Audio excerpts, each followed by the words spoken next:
occasion ya kolandanga na ngonga oyo na etando na biso ya Ike. Ngai kombo na ngai Ibrahim Dangwe Monza, nazali mokambi ya structure oyo tozobenga sika dynamique Fachi Beto Armé.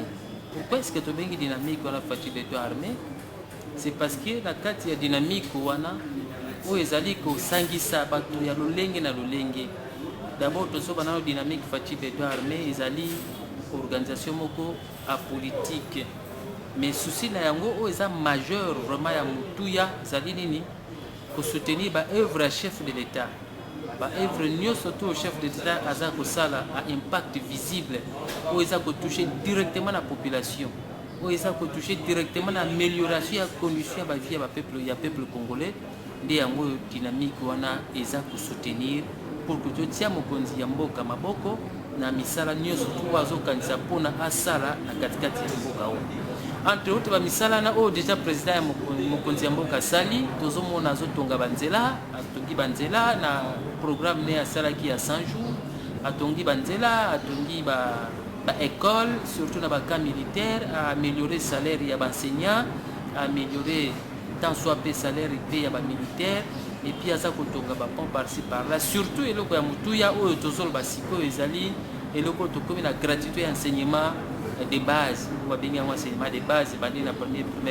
na 8e année. Eloko moko ya mutuya oyo ba parents nyonso ya mboka oyo baza ko soutenir oyo esengeli ba soutenir oyo esengeli to tia yango maboko pour que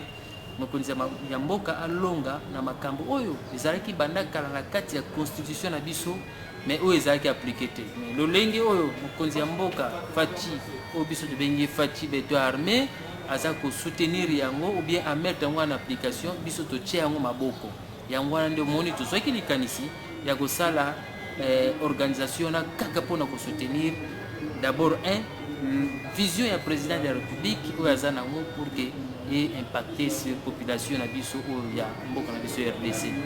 Bato bakotuna Fachi Beto Armé, pourquoi? Parce que ça ko apparenté na eloko bato balaka toujours que Fachi Beto ngola tsaki biso to bengi ngo to ajouter armée na suka ezali eza ko faire appel na oyo biso to bengi résistance ya président, résistance na ye que oyo azali constant na makambo azosala, et puis na même ceux qui a promettre, même ceux qui a pesi promesse na population azali ko sala effort pour qu'à réaliser. Deuxième palier ya raisonnement ya Fachi Beto Armé de tozoloba soutien na ye o tozo sala na ba action azo mener pour na progrès social ya mboka de biso tolobi non tiens et sengeto tia président maboka ya mboka maboko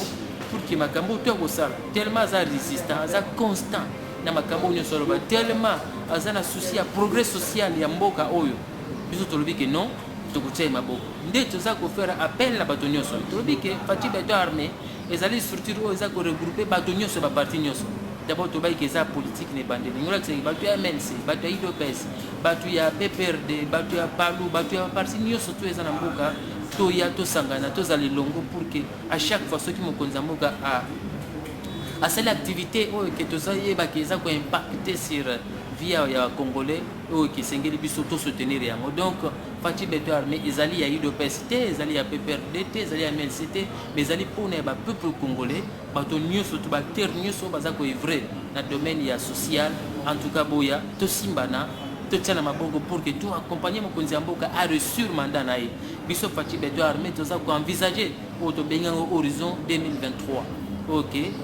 mokonzi ya mboka oyo azalelo akolinga a renouveler son mandat na ye biso tolobi ke no toza ko envisager pe to accompagner na 2023 pour que akokisa plan projet de société nyonso to azali nango, surtout que bijo ayebisaki biso na tango asalaki campagne ezalaki na 90 000 au-delà même ya ba dollars ya ba milliards ya ba dollars pour na mboka na biso ezali demoka kitoko na mandat moko ekosala mate yango tozolinga totia iso maboko ke na mandat oyo ekoya pour que akoka continuer kosalaka yango tozoloba boye to lingaki to organiser rencontre moko samedi